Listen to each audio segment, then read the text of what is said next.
with all the Zoom talk, I mean, I don't think anybody needs to have the No. class, do you? No. Okay. Louder, I can't hear. So what's happened is it's kind of like the lament of programmers. I'm about to tell you a story called The Lament of Programmers. We really wanted to do a topic, a Bollywood topic, because we have a librarian at our library who is a Bollywood enthusiast. We had set this up because we knew we could get her as an expert. And a week or so ago, she told us that, the planets had misaligned and she was not able to do it.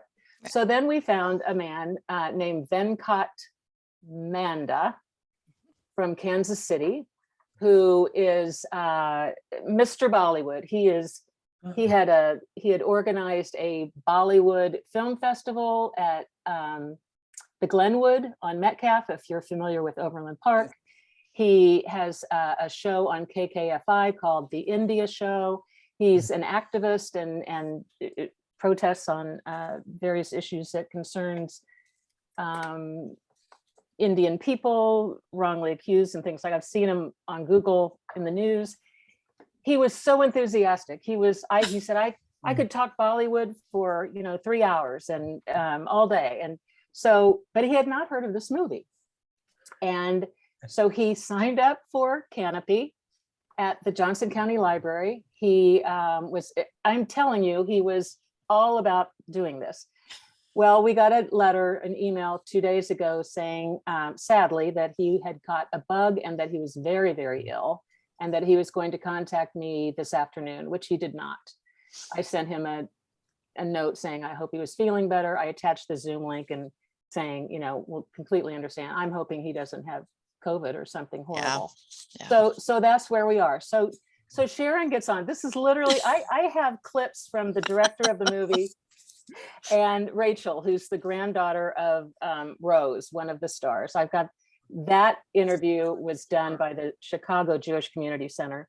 And I've got all those clips lined up if we need them. But in the meantime, Sharon comes on early and we're saying, I bet maybe David would know a little something, David Katzman, about, how the Jews got to India. And, so that's where we are. Yep. So I want to take a minute to talk dessert. And then David, with your permission and patience, we will get back to you. You don't have to commit to the whole hour. I've got content, believe me. And David happens to be free because their daughter has a migraine and can't Zoom with him right now. So It was meant to happen. just David, to share. So who's got a dessert to share? I know some of you do, but who does anybody have anything to talk about that's okay, Jack? Butter? Yep.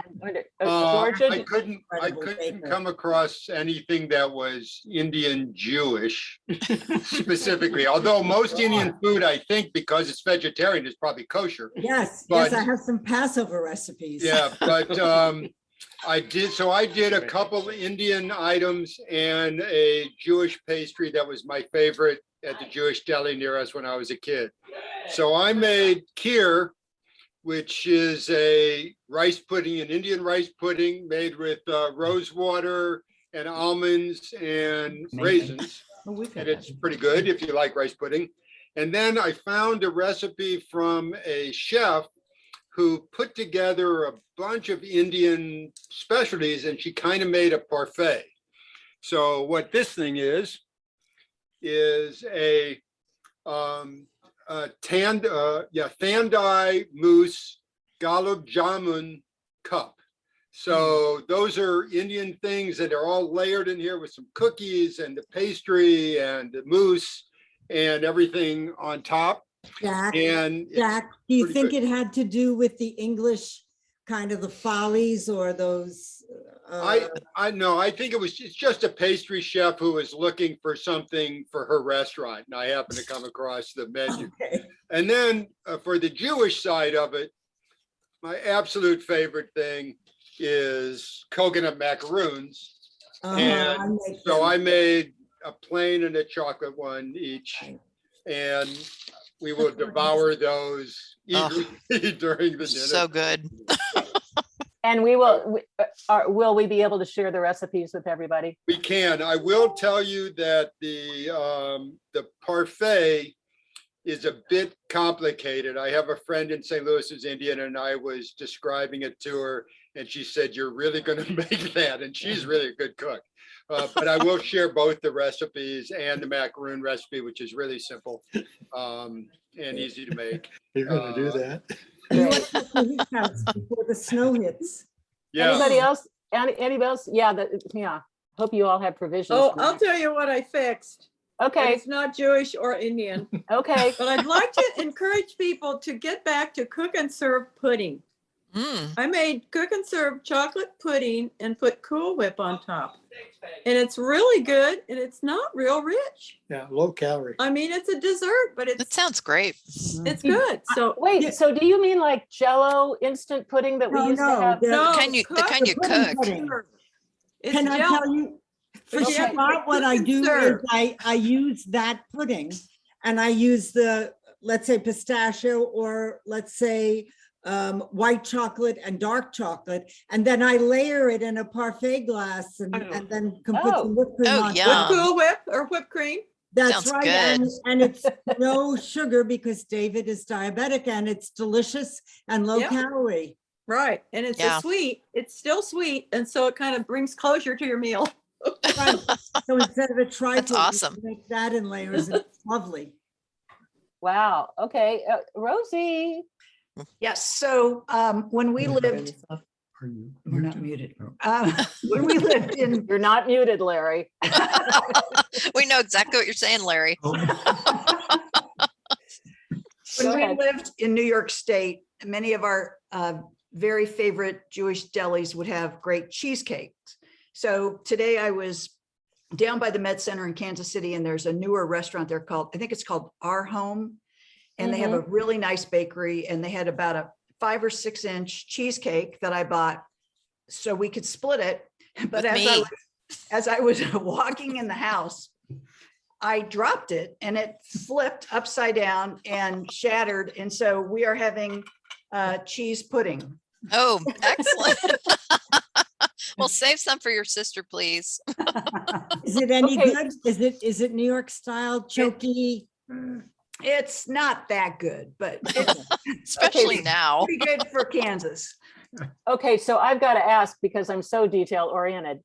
You dropped the box and it landed in the box, right? It didn't land on the floor. You didn't. Right. Don't It was tell still her, in the don't box. tell her. All right. Well, thank you all for that. Yeah, I've heard about Our House. People really like it there. So if you go to the Med Center, go there for a meal. Okay, David, did you happen to watch the movie with Sharon? No, I didn't. Sharon will explain why the stars in the Indian movies tended to be Jewish and with a few Muslim stars. Yeah.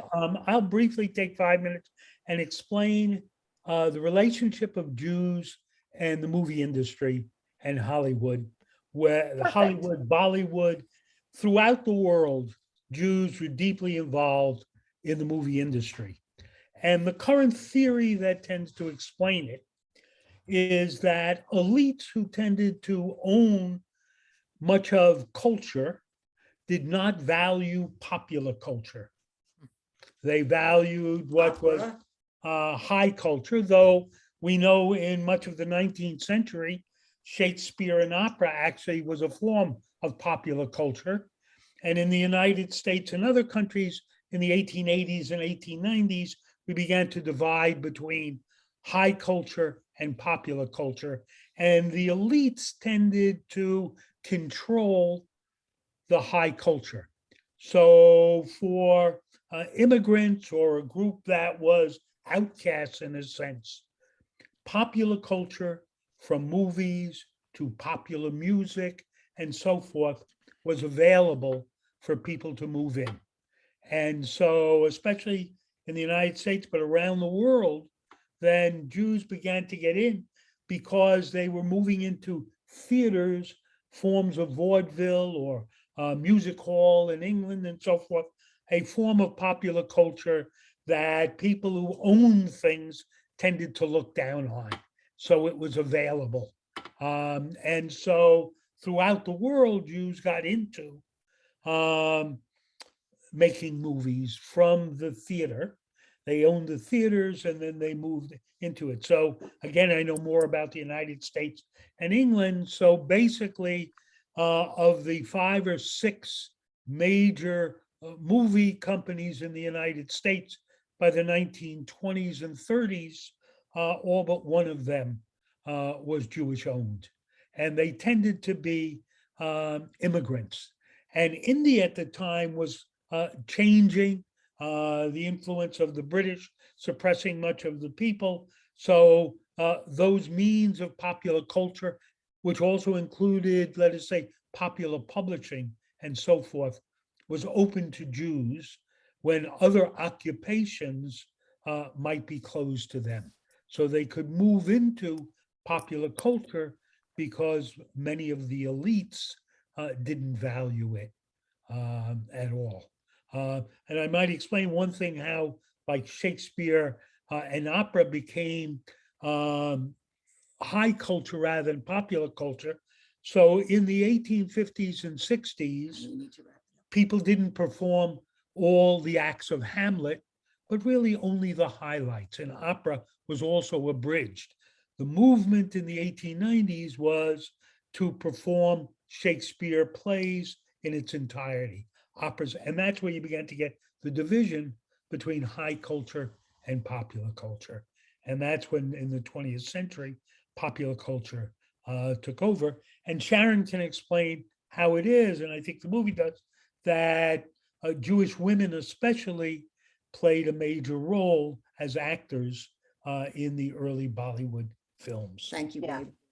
Well, David, I want to thank you so much for your cameo appearance. And very, very much at the last moment. No preparation. I might just point out that it was so brief that you don't have to pay me union scale. Okay. How about a pair of library socks? Hey, there you go. Oh, Thank you. Thank you. thank you. Okay, well, I'm gonna play now I'm gonna play this clip because I'm always interested when I see something, I thought a highly unusual topic, really, because I just was ignorant about it. I want to know kind of where the movie maker got the idea from. So I'm going to play you a clip from this. And Kathleen, will you help me remember how to share sound when I do this? Yeah, there's a Let me- there's a box that you need to click that says sound when you share it.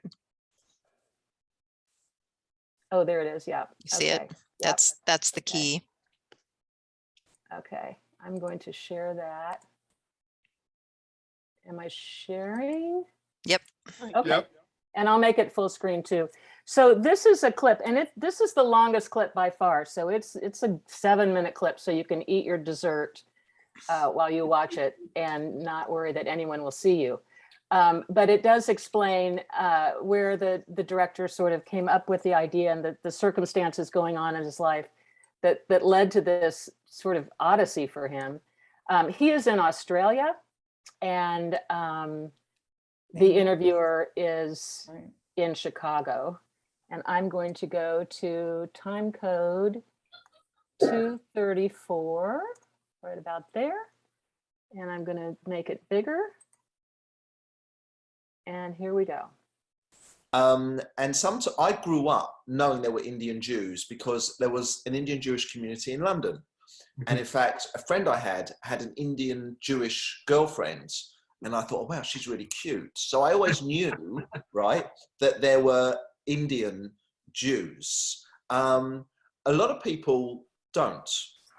And when and that was the kind of, yeah, okay, so there are Indian Jews, right? Where we're sort of, we're everywhere. Like you said, you're there, I'm here. We're telling a story about the Southeast Asian continent. And I used to be an academic. And the way this started was I'd started filming. I made my first documentary. I was still a full-time academic. I'm not an academic at all anymore. I'm a full-time creative. And this was back in 2005, so some time ago now. And I had an Indian PhD student working in the research institutes that I directed. And she got into some complications with her landlords and some legal issues with the university, whatever. And I helped her out. It was really no big deal at all. And her parents, particularly her father, were very appreciative. And apparently this is quite an Indian thing. They sort of send you gifts. And so there would be like a knock on the door, and Devaki would come along and say, oh, this is from my father, or whatever. And they're what we would call schmutzkers, like knickknacks that you don't need, that you don't want. A pen, a key ring, you know, nice gestures, completely unnecessary. And this was kind of going on. And one day there's a knock on my door, and she goes, oh, this is from my father. And it was a piece of paper. So I thought, okay, my recycling bin is strategically located because I really don't. And I kept saying, please don't send anything. And it was 2006 actually. And it was the obituary of Nadira. And I read that, and it was like, and he knew I was Jewish, which is obviously why he sent the thing. Right. And it was like, wow, that's like, I find in life so much, you know, we were talking before about what was the impetus for you doing the podcast. So much is the kind of like same and unstimulating, to be quite honest. And that's also the criteria in which a lot of my films about stories that I think stand out and inspire me, and hopefully can inspire others as well.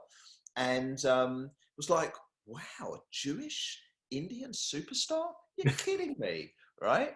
And I just made my first film, and I was hooked, and I wanted to make another. And so I managed to get some development funding, because the way filmmaking works is it's often in stages. So, you know, you get a little bit to develop the story, to see if there's a story there, what it might look like, and then that will grow to production, should you be so lucky. And sometimes that happens and sometimes it doesn't. And managed to get a little bit of money and took myself off to India to see if there was a story about Nadira to be made. And if there was, who would be in it? Who could tell me about it? What would be the scenes? What would be the locations? All that kind of ABC stuff, 101 of filmmaking. Did you even know if there was a Jewish community still there? Sorry? Did you even know if there was still a Jewish community there? Well, the first thing I did, like when you're going to make a film, is it's all about access. It's all about contacts. It's all about networks, as is just about everything in life. But all the more so with filmmaking. So I contacted the Jewish community and I said, hey, I'm looking to come. And they must have thought, oh, wow, another like kind of white tourist sort of thing. And I was told that there was accommodation block, Jewish kind of accommodation in the synagogue compounds, in the Magen David synagogue where you saw Haida go to in the film. It was attached to that. So I thought, fantastic, I'm going to dump myself in the Jewish community, hang out, see where it takes me, see who I find. So I went along, and the first kind of thing was trying to get there from the airport. And I don't know if anyone's been to India, but of course it's another kind of world. I was in culture shock. It was my first time. And no one knew where the synagogue was. And I had a driver, and it was stopping, you know, all sorts of people, and they were explaining, and I kind of, you know, obviously people speak English, Jewish, no idea, right? And then the driver would say like Israel, and no idea, right? Not the foggiest, right? And of course, this is a country, as we show, that's got a lot of gods, right? So the Jewish one doesn't necessarily stand out. And of course, the community, even at its peak, was minuscule. Eventually we find it, great, I'm there. Very much a sort of kind of backpacker accommodation sort of setup. And then I started to talk to people. And okay, I found out a little bit about Nadira. And then someone said to me, you should really talk to Pramila's son. And I go, who's Pramila? And they go, Pramila, like I should know, you know, like Charlton Heston, I should know, right? And, you know, the actress. And I go, Jewish? Yeah. Okay, I'd love to meet him, right? So I go and I meet I meet Haida, who is the star of the film, I believe, my documentary. And then he says, you know, my mother had a cousin called Rose, you know, her granddaughter is like a big star in India. She's a model. Now she's in film. And I'm going, she had a cousin called Rose? And I go back to the hostel, basically, what it was. And the guy on the desk there says, you know, how was your day? And I go, yeah, it's amazing. I found out about Pramila and about Rose. And he goes, oh, do you know about my uncle? Who's your uncle? David. You're kidding me, right? So what started, and this is really the best films I find, they start in one way and then they grow into something else. Now, of course, it was still the story of Indian Jews and Bollywood, but it grew to something much bigger. And then in the course of time, it grew into that bigger story about interfaith, intercultural, and a story about women, really, and the brutality of an industry where, you know, beauty remains paramount and aging is not necessarily always deemed the most in-demand thing in that industry. Okay. I stopped sharing. I think That was I stopped. interesting. Have I stopped sharing? Yep, you're good. Okay. All right. Well, I can't see you now. I'm going to have to find. Oh, I can see you. Talk amongst yourselves, people. I'm trying to. No, that was interesting, just how it all came to be, because I didn't know that. Yeah, And me neither. yeah, How do I get? Okay, go. Oh, there we go. All right. you find us again? Yes. We're back. Yes. All right. Yes. I just thought that might start a conversation, because that's what I took away from it for sure, is the women, you know, and then how they aged out, like all Right. women actors do, Actors. with few exceptions. Okay. But let's open up your. I muted you all during the video. Let's go ahead and try this unmuted and just see if we can have a conversation. I just wanted to add something, because guys weren't here. The very first person who was the first screen star, the silent screen star, had CHANA at the end of her name. And in the film, Right. they say it means beautiful eyes or toenails or something, but it's because any Jew would recognize it's Hannah, how she chose her name. Hannah is the Hebrew way for Hannah. And that was one thing. The other thing, just to note, and I won't hog it, is that it's true that, that for many women in professions, and not just the movies, I knew many who were entrepreneurs, and later on they remained single because there was no room to have motherhood or a family and whatever industry you were in. And just the third thing, Jewish women are very legally independent. And that's a very important thing to know legally. You get, when you're married, a ketubah, it is a legal document. It is not a religious document. It is not it's a contract. When you get married, you have a contract, the husband and wife, okay? And there's actually shekel payments, but what is always put forth is a woman is permitted to keep any property that she comes into the marriage. If they are divorced, she has that, okay? She is not chattel. She has the rights to her children as well. A number of things. And because of economics through the years and the husband's role very often studying Torah, women were the people who were business people and entrepreneurs very often. And according to my friend from India, that was so in India as well. Because women were independent and very often had their own money, but simply had negotiated relationships with family and friends, it was not so scandalous for them to join an industry and be independent in that way. And that's why many Jewish women, it wasn't just that Muslim women and Hindi women, it was that Jewish women had that option, and it would not have been a shanda, a scandal. So Wow. aside from the Or- fact that of our high cheekbones and our dark hair and all that. Obviously, That's obviously. yes. Maureen? Well, it's probably a lighter version of with the movie, but I just thought the cartoon characters that was so, I thought it was so inspired. It was just really, really good. They But were they're fun. dancers. Yeah. Mhm. It's a good way to do the different segues of the different eras and things like that. Yeah. So, When you looked at a review, that was the one thing the reviewer hated.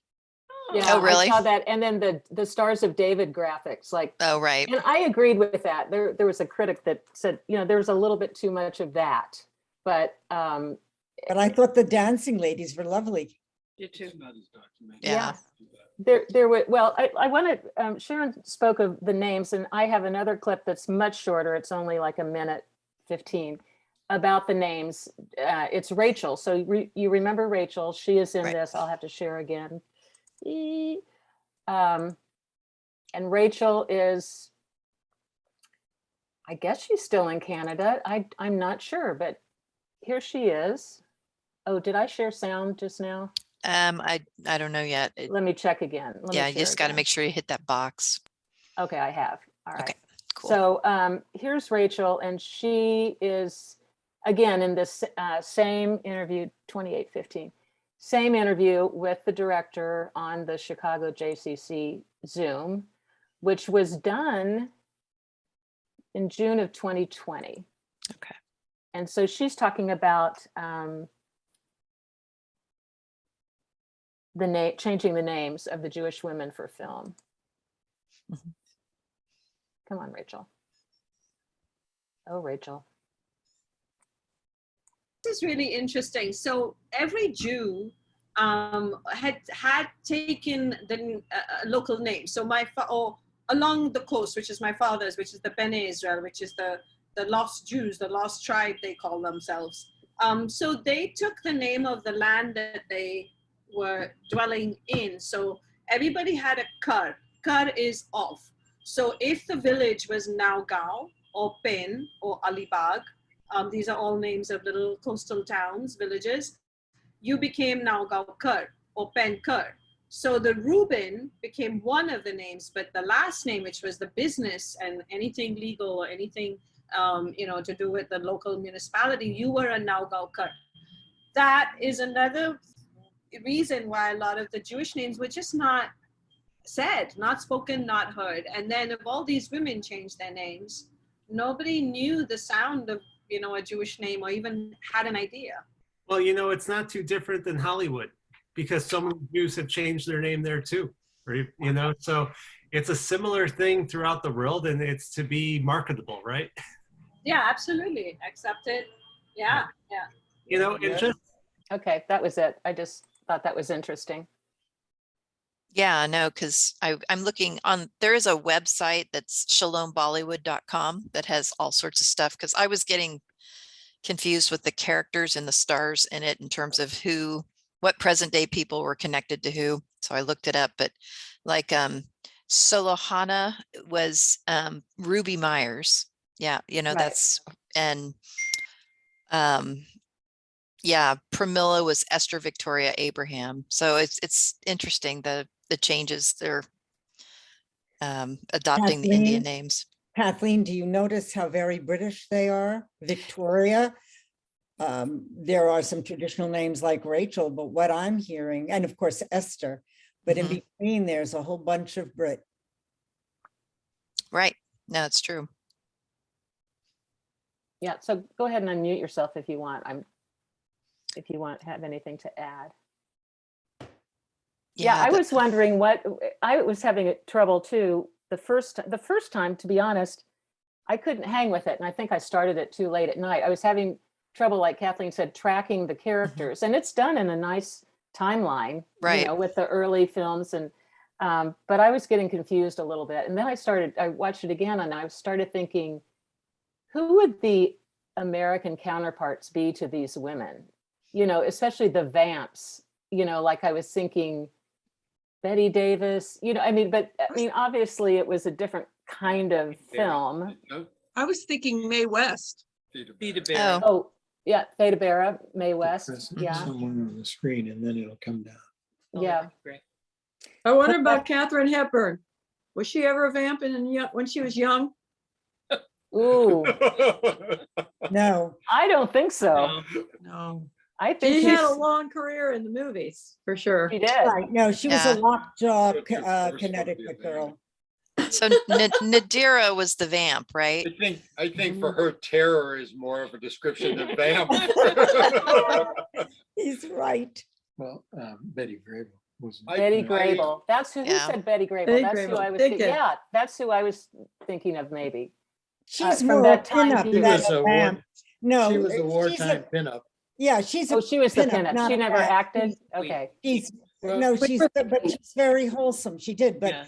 there's a wholesome, when you're talking about vamps, that really is very much the silent, Yeah, that's like time of the- silent films up until about the 20s. And it is the Mata Hari and it's, you know, that kind of thing. Yeah. Later on, Paulette Goddard plays some serious roles and she's Jewish, but it's more later on, her relationship, her marriage to Charlie Chaplin. Yeah. Our first thought was, Go Oh, ahead. go Amy. for it. our first thought was Theta Bara in the Mhm. early, and That's then right, as Clara Bow, Mhm. right, the It Girl. the It Girl. The vamp is so different from Kathryn Hepburn or from, I mean, not to criticize your suggestions. Oops. Well, I don't know her. I didn't know her when she was young. Like Betty Davis was gorgeous when she was young. Yeah, yeah, kind of I a didn't know That's siren. a see her whole on different thing. you That's a know. whole different thing. The other one vamp would is a be whole Louise personality. Brooks. was Yeah, yeah, I agree. Louise Brooks in the latter part of the 20s. Yeah, and she was Her from bang. Kansas. She's from Cherryville, Kansas, Yes, and Oh. she came out to be very exotic and very much a vamp. as everyone from Cherryville does. Yeah, all Kansas women are vamps like No, that. just Cherryville, How did you, Scott, how did you know this? because I know Because he stupid knows stuff. random stuff. Did you know Cherryvale history? No, I don't even know where that is, but I know she's a famous Kansas silent film star, and we didn't. There Oh, aren't I did many. not There know. aren't many in that category. I It's think from Cherry Vale is a the made-up Chaperone name. by Laura Moriarty. Oh, Yeah, Right. Cherry Vale is a made-up town and it's suggestive. Oh, I didn't even catch that. You know, Well, so- we okay, speaking of Kansans aren't suggestive. quite in that league yet. I don't think. But- Oh, Well, man. speaking of suggestive, was I'm gonna anybody, mute. yeah, was anybody sort of surprised at the sexuality? Like there was one scene where I can't remember which one it was. I took so many notes, but I sort of gave up. One of the women featured in the movie. Anyway, she's in a scene where she's clearly in bed and she's just looking at this man who is getting dressed and putting his wallet back in his pocket and is about to leave her. And I thought, for that Mhm. time period, and a lot of scenes struck me that way. It was pretty racy, and it makes me want to go back and look at early films in the US to see if Oh, Yeah, but they were They scandalous. were in the US, they Ah, were You're right. much more risque until the Hays Code. Right, And exactly. meanwhile, you have to understand, there's no Protestant Christian ethic in India. Right, and it's a So very That's sensual. where a lot of the Yes. American, what I found when I was digging for recipes, I found a little of the history of Jews in India. And there is the group that actress belongs to that believes that they were there from the lost tribes, but there isn't a continent in the world that doesn't claim the lost tribes. But they do know that they were absolutely there from 562 BC with the destruction of the temple and the Assyrian takeover. Jews ran and they ended up there. The population at highest was, I think, 20,000, which in a country that has whatever billions, is a very small minority. But they've been there for 2,000 a years. very long time. Mhm. Very long time. And then it continued at 52 AD and they went in 1947. Every country that kicked them out, some of them went to India. India, and India only lost them in 47 when some of them went to Israel. Well, I happen to have a clip about that too. It's my last one, but this is all about this. I think this is the director again, just about how adaptive the Jewish people Had to be. Yeah. Had to be, and why there is no anti-Semitism in India. And I thought it was really interesting. And so I'll go ahead and play that now. And then we Unless can they were British. talk for the rest of the time. Okay, here we go. Share sound. You know, some of the questions that are coming through here, people are asking about, No, you know, it's not. how That's not what I want to do. I Sounds want to go the to 31, 32. I just thought this was really, really good. Growth. And that's, you know, Rachel, that's, and Aaron and everybody, that's true of Jews everywhere. We assimilate into, you know, the cult. Reform Judaism comes from Germany. It was an assimilation into German culture. Sure. You know, in Britain, where I'm from, in the synagogue, the wardens, as they are called, would sit at the front wearing bowler hats. What Jew wears a bowler hat? A Jew in England, right? And I think, you know, the models of Jewish life, the nature of Jewish life is always very adaptive. I mean, that's how we've survived, right? It's also how we potentially endangered by assimilation to the environments in which we live. And we think it's very hard, I think. It took me time. Rachel grew up with it, but it took me time to get my head around the nature of Indian Jewish life. To understand the nature of that life, we have to understand India, you know? So Rachel mentioned before, a country without anti-Semitism. And you go, my PhD thesis and my academic background was not in film, but actually in anti-Semitic research. And it was like, don't be ridiculous. Everyone hates us everywhere. Such a thing is not possible, right?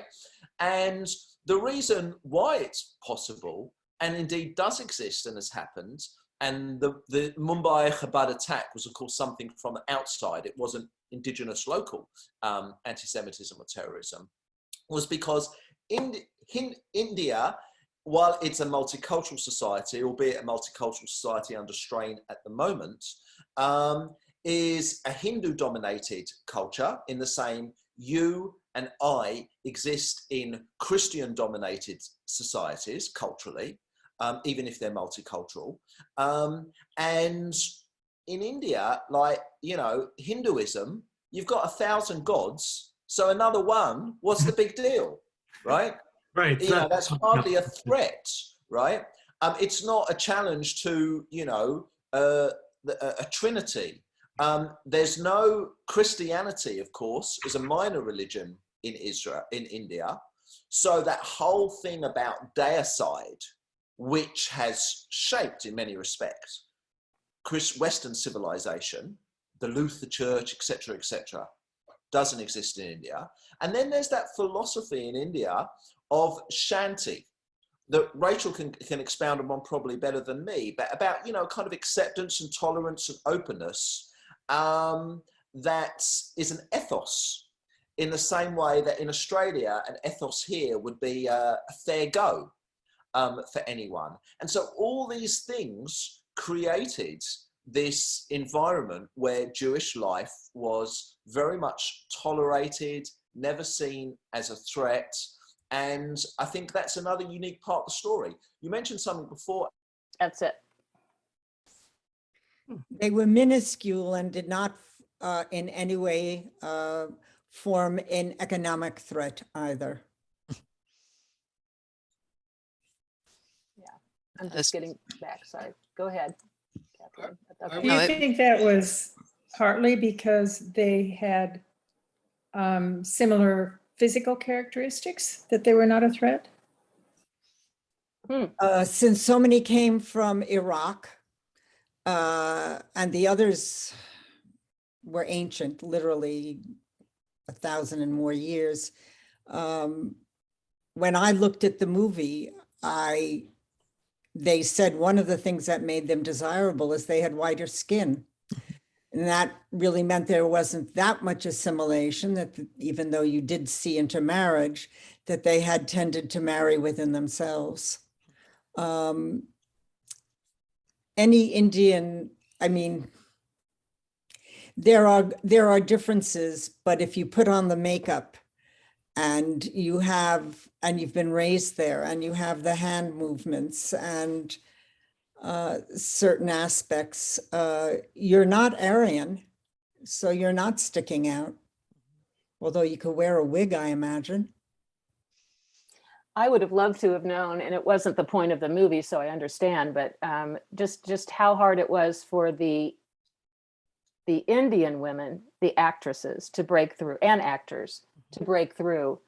I mean, they mentioned that was, you know, that's taboo was sort of waning, but they really didn't get into, you know, and it wasn't the theme of the story, but I would really like to know about that decade or two where Indian women were trying to break in, and the pressures that they endured.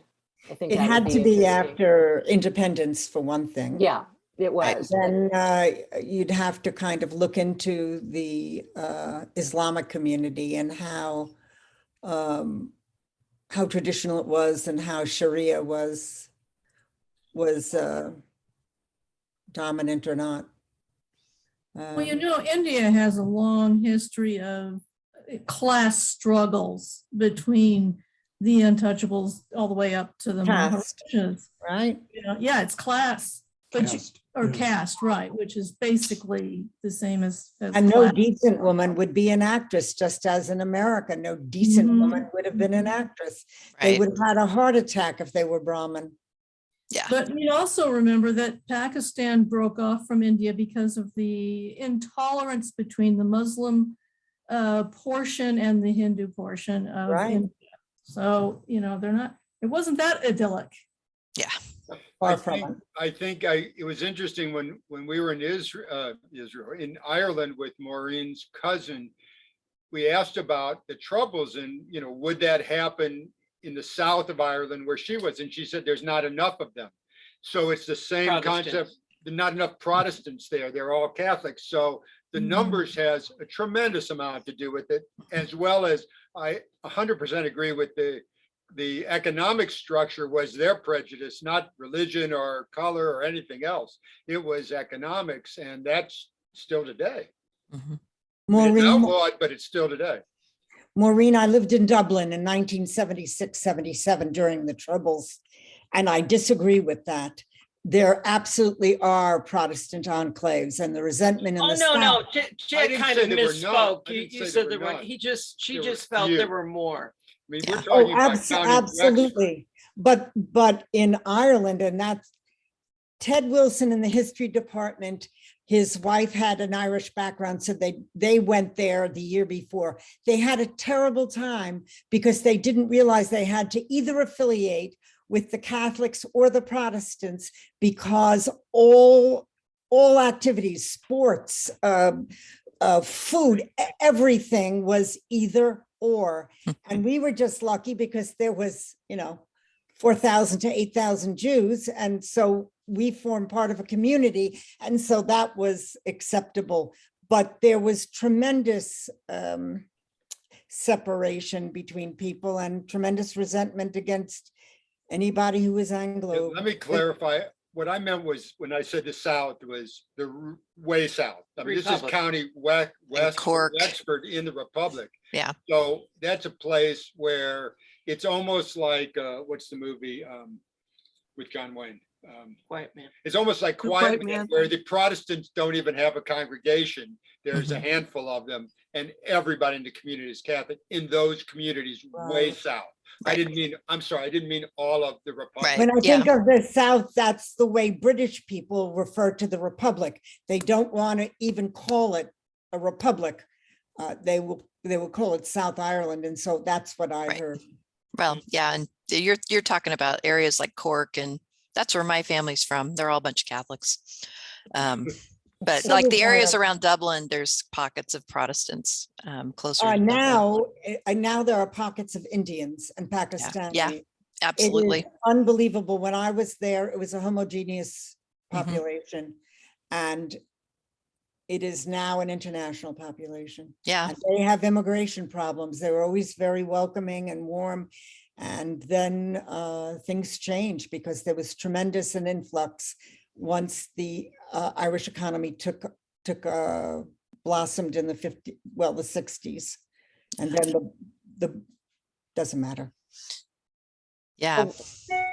We haven't talked about the men. I want I to know. I was what- going to ask the same thing. Well, I like the men. I mean, those two men I thought were really fascinating. It's well, both of them. But I was a little taken aback just because I guess it made me feel old to watch Uncle David. You know, when he Mhm. I guess his career was mainly over, and he became a weightlifting judge or coach, and then he went to Munich.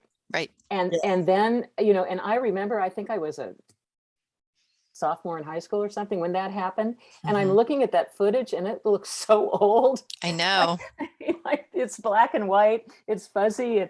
But I thought his storyline was fascinating. He's And- like an old vaudevillian or pantomime. Yeah. Yeah. And yeah. he did the Pantomime. Oscars, essentially, the Yeah. Indian version of the Oscars. I thought that was fascinating. Yeah. And then the Um, other guy who was I'm glad he got his redemption at the end. What was his name? Is it the Haidar Ali? Haidar. Yeah. Haidar. Yeah. Yeah. Yeah. He's Pramila's son. Right. I thought And it was isn't- Hyder, but it printed out when the guy was talking, Tida, T-I-D-A. Oh, Oh. interesting.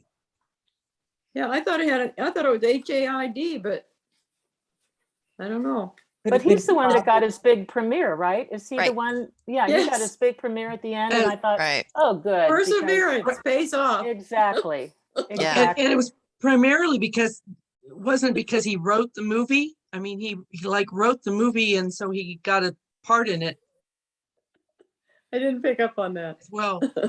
I think when they first introduced him, they said he Yeah, was I think both an you're actor right. and a writer. Right. Right. So he was a child actor, correct? Yes. And then he was in that Elvis Takeoff movie, which was hilarious. That cracked me up. Just hysterical. Bollywood Elvis, man, that was too good to be true. and then he had that period where he was really depressed and his career wasn't going anywhere and he was crying and then so I like that happy ending for him anyway. Yeah, he was fun. Not so much for some of the women. And No. was it Rachel who ended up in New York? Yes.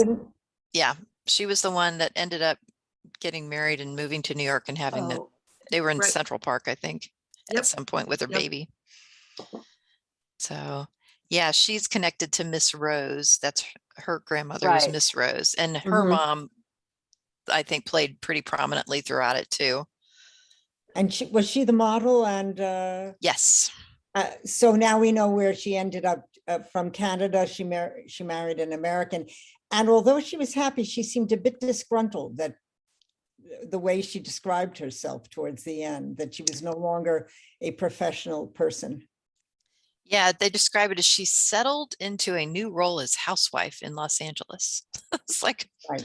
huh. Oh, And even the way she said it, it was Mhm. very clear that we'll see whether that marriage holds. Yeah. so You're Solachana. right. Solachana. Dick said she didn't have on a ring when she was interviewed. Ah, Ah, Oh, Doesn't maybe. mean anything. Some people don't have rings, but very observant of it's you. very nice. Very, yeah. So really three, how many women were there? There's Solachana. She's the one who died broken alone and in the that first horrible one.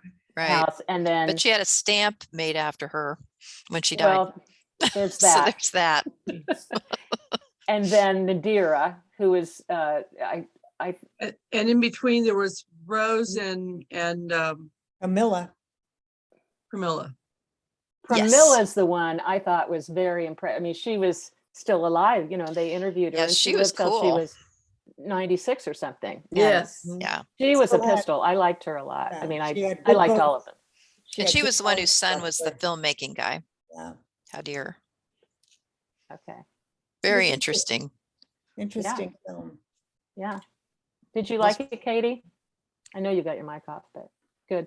Yeah, should we give it a rating or Let's give it a rating. What? Hmm.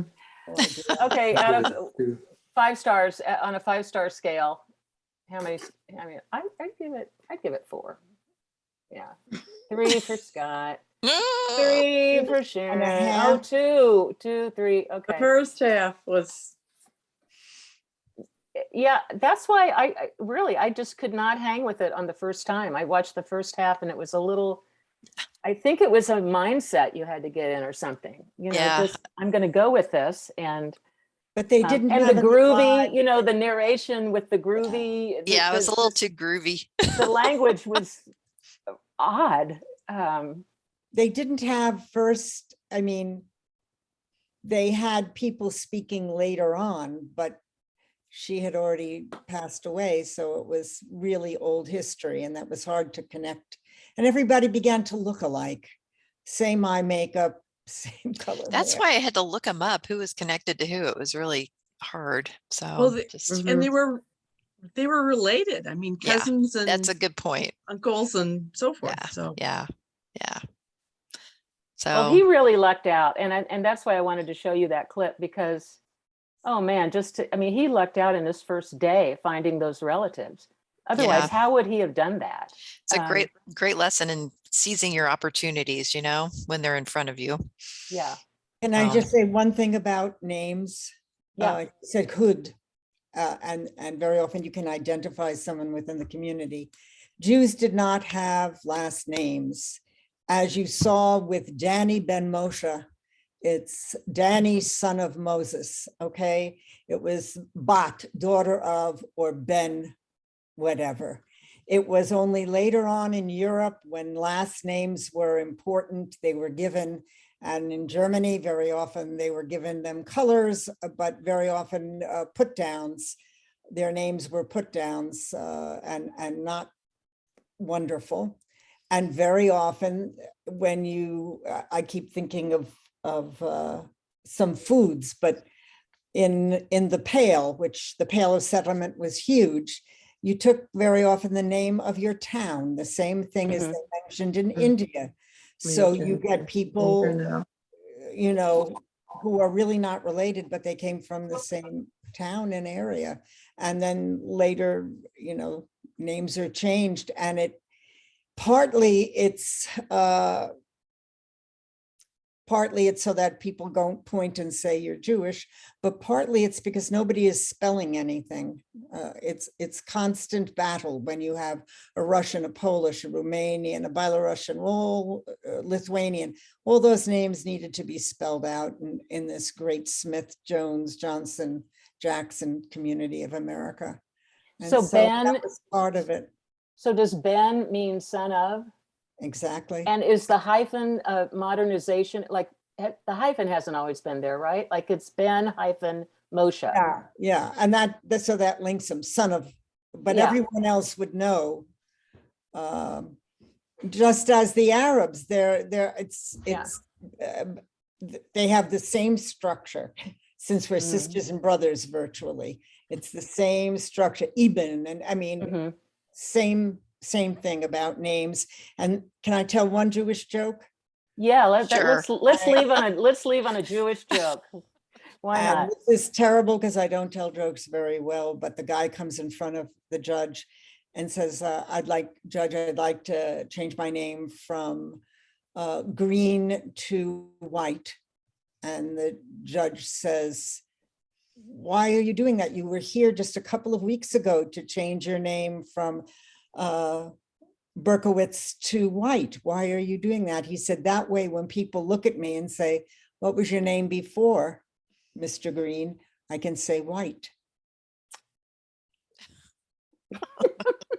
Jews very often will say, oh, really? And what was your name before? It's interesting. Interesting. Not hilarious, I'll say, but interesting. Jews think it's very funny. Well, I'm sure. Before we sign off, can I make a plug for next month? Oh, yes. Oh, this is so fun. exciting. It is. Next month in April is we're celebrating Read Across Lawrence, and the featured book is Interior Chinatown by Charles Yu. Wonderful. And one of the one of the activities that will happen during the course of the month is we're folding Dessert in a Movie into the Read Across Lawrence program. And the movie that we are watching is called The Grace Lee Project, and it's on Canopy. And it's a riot. It's a documentary made by a woman named Grace Lee, who will join us. The filmmaker is going to join us as our special guest. She grew up in Columbia, Missouri. And so when I emailed her, I'm like, hey, would you do a program for your, former rival or whatever? Because she lives out in California now. But I guess when she was in Columbia, Missouri, she was one of the few Asian Americans in her community. And then she moves out to California, and there's a whole bunch of Asian Americans. And so she started on this project where she went out and sought out every Grace Lee she could find and built this great profile of who Grace Lee is. And she just talks about, I don't want to spoil it for you, but it's really funny. She's delightful. And so I urge you to watch the movie and tune in. It's April 20th. And then the next night we'll have a virtual talk with Charles Yu about the book itself, and Derek Kwan from the Lead Center will interview him. So a couple of really great programs, but I think you'll really enjoy the movie, and we're delighted to have the filmmaker join us for that conversation. So I'll bring matzah. Yeah. It's a fun movie. I think you'll love it. Passover. Yeah. All right. Well, thank you, Sharon. Please thank you and thank David again for us for pinch hitting. And great. I think we did okay, huh? Hey, it's 8 o'clock. It's great. Always great. We'll get Vin. I still want to meet Venkat though, because he looks like, at least online, he looks like a fascinating guy. So, but anyway, have a good night. Stay warm tomorrow. Hunker down. I think you'll need to, from what I'm reading. Lots of weather headed our way. And we'll see you next month. All right. Yeah. Take care. Good night. Night. Good night.